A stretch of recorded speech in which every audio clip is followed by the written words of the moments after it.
warung makan Hikmat. Selain saya ada juga kakak saya yang bernama Ramdan. Beliau juga yang ikut mengelola warung makan Hikmat ini.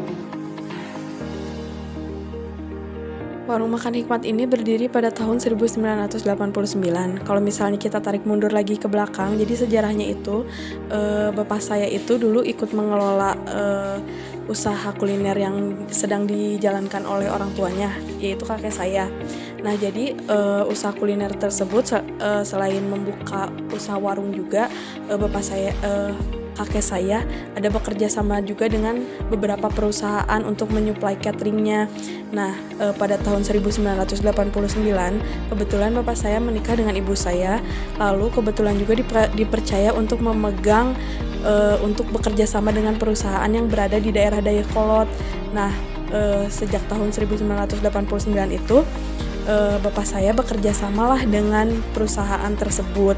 Nah, setelah berjalan beberapa bulan bekerja sama dengan perusahaan tersebut, baru muncullah ide dari ibu saya untuk membuka warung makan juga di rumah, untuk menambah-nambah lah.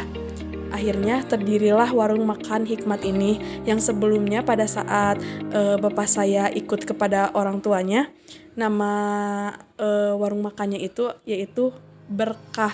Nah, setelah bapak saya berdiri sendiri untuk mengelola warung makannya tersebut, diberi namalah warung makan ini menjadi warung makan Hikmat.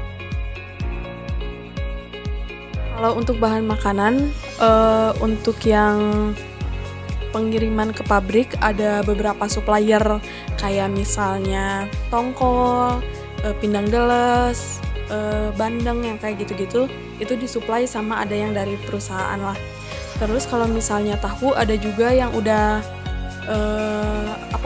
yang suka biasa ngirim ke sini, kayak tahu, tempe, yang segala macamnya gitulah. Untuk bahan-bahan ke pabrik ada beberapa supplier yang suka ngirim ke sini. Tapi untuk seperti yang ada di warung makan yang untuk di rumah itu paling belanja bahan-bahannya di pasar aja semuanya.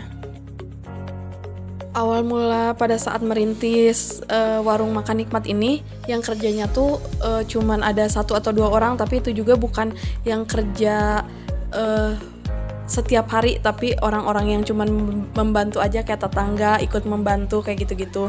Nah, setelah berjalannya waktu, pada waktu tahun 2000-an ada 3 orang yang bekerja.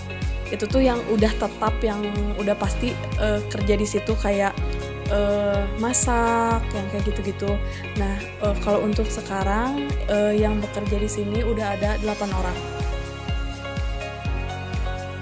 Kalau porsi yang terjual paling kalau misalnya dari pabrik itu kisaran 500 atau sampai dengan 600, karena kalau itu tuh udah diatur dari sananya. Jadi kebetulan kalau di perusahaan itu setiap catering mendapatkan porsi yang sama rata gitu. Rata-rata setiap cateringnya mendapatkan sekitar 500 sampai 600 porsi. Kalau misalnya untuk yang di warung makan, kalau yang di warung makan itu seharinya paling yang terjual itu untuk bungkusan nasi paling hanya 120 porsi.